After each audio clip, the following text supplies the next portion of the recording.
Daily blogging চ্যানেলে আবার একটি নতুন ভিডিওতে জানাই আপনাদের সকলকে আবার একবার স্বাগত। আশা করব আপনারা সকলে বেশ ভালো আছেন, সুস্থ আছেন। আমরা সকলে বেশ ভালো আছি।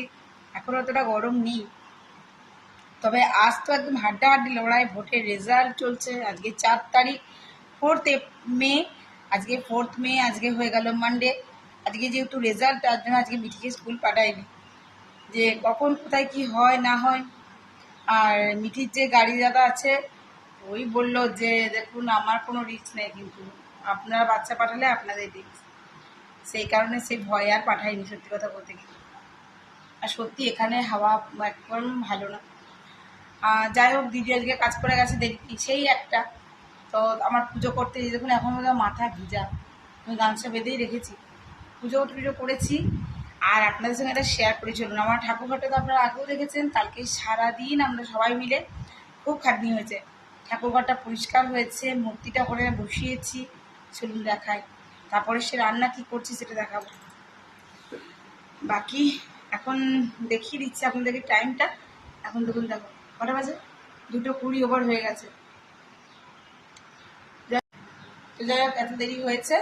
তো আমি তখন রান্নাই করছিলাম, পুজো পুজো কমপ্লিট করে দুটি খেয়ে নিয়েছি। চলো চলো দেখাই। এই দেখুন, ঠাকুরঘরটা চেঞ্জ করে দিয়েছি। আগে এইদিকে ছিল। আমি বিয়ের পর এসে থেকে বলতাম যে এই সাইডে করে ঠাকুর রেখো না, তো ওই যে বললাম, বললে শুনবে না। এই দেখুন, আমি লক্ষ্মী গণেশটা কিন্তু এখানে স্থাপনা করে দিয়েছি। এই সিংহাসনটা আমি কালকে রাতে মানে সন্ধেবেলায় সব সাজিয়েছি, তারপর সন্ধে দিয়েছি। আর এই যে আমি লক্ষ্মী গণেশকে বসিয়েছি। পুজো আমার অনেকক্ষণ হয়ে গেছে, চান পুজো করে টোরে দিয়ে আমি চলে গেছি। এই যে আমার শ্যাম বাবাকে বসিয়ে দিয়েছি উঁচু সিংহাসনে। ভালো লাগছে। নিচে যাতে পুজোর জিনিসগুলোকে একটা জায়গায় রেখেছি। আমার মহাদেব রয়েছে এখানে, এই যে মহাদেব রয়েছে। আর এখানে আমার ঠাকুরের যত জিনিসগুলো আছে, ঘি বলুন, ধূপ বলুন, এখানে এগুলো, এইটা আবার তাকটা পাতবো, দিয়ে ঠাকুরের বাসনগুলো আরও রাখবো। উপরে আছে, উপরে ঠাকুরের জিনিসপত্রগুলো আছে। এই ঠাকুর ঘরে বালতি, যজ্ঞ করে যেটাতে যজ্ঞ কুণ্ডলী, ওইসব আর কি, সব তুলে দেওয়া হয়েছে। এটাই আপনাদেরকে দেখানো ছিল। আর আমার হনুমানজিকে এখানে বসিয়ে দিয়েছি। ঠিক আছে না, বলুন কেমন লাগছে, আমাকে কিন্তু অবশ্যই জানাবেন। আর এই যে এরকম হয়েছে গুছানো বাগানো ঘর। আর কালকে একটা ক্যালেন্ডার দিয়ে গেছে, যে আমাকে বাংলা ক্যালেন্ডার দিয়ে গেছে সামনে আমাদের কাকিমা, তো আমি ঠাকুর ঘরে লাগিয়ে দিয়েছি ওটা। দেখি আজকে আর রান্না করা দেখানো হলো না, মানে আমার রান্না কমপ্লিট। আমি যেটুকু করেছি ঝটপট করেই ফেলেছি আর কি। দেরি করে রান্না আমার একদম ভালো লাগে না। এই যে দেখুন, দেরি কোনো কাজই ভালো লাগে না। এই যে আলু ঢ্যাঁড়স ভাজা করেছি, লাউ দিয়ে মুসুরি ডাল করেছি, এখানে একটু আলু সেদ্ধ রেখেছি, সাথে করেছি পটল আলু দিয়ে তরকারি। আর দুর্গাপুরে এখন নেমেছে বৃষ্টি। বেশ অনেকক্ষণ থেকে মেঘ গড়গড় গড়গড় করছিল, করতে করতে আমি পড়েছি।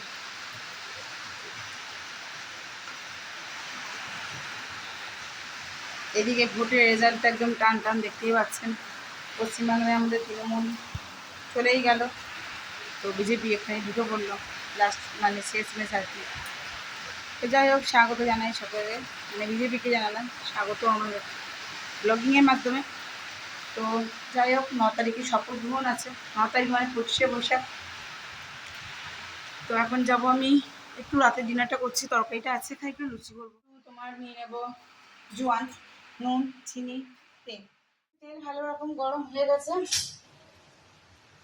এখানে আমি একবারে যুদ্ধে লড়ার জন্য একেবারে রেডি।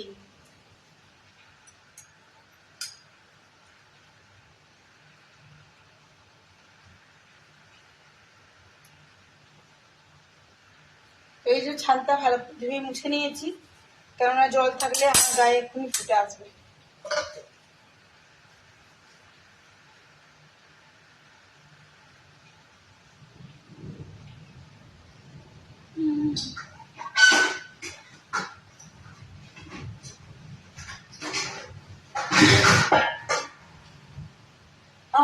সরি বন্ধুরা, বাটিটা বার করা হয়নি, বাটিটা বার করতে ভুলে গেছি। তো এটা সব থেকে আগে দরকার লুচিগুলোকে স্টোর করার জন্য, তাই না বলো? তো চলো একদম গরম তেলে দিয়ে দিই, গ্যাসটা ফুল করে দিয়েছি।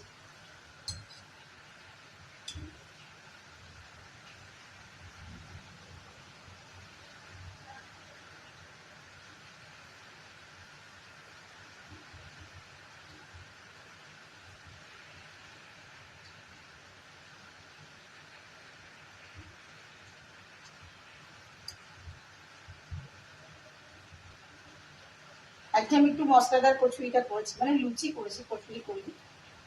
তো দেখলাম যে ওয়েদারটা চেঞ্জ হয়ে গেল, বেশ ঠান্ডা ঠান্ডা হয়েছে।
এদিকে আমার লুচি সব কটা ভাজা হয়ে গেছে, লুচি ভাজা হয়ে গেছে না, তরকারিটা গরম করে নিয়েছি।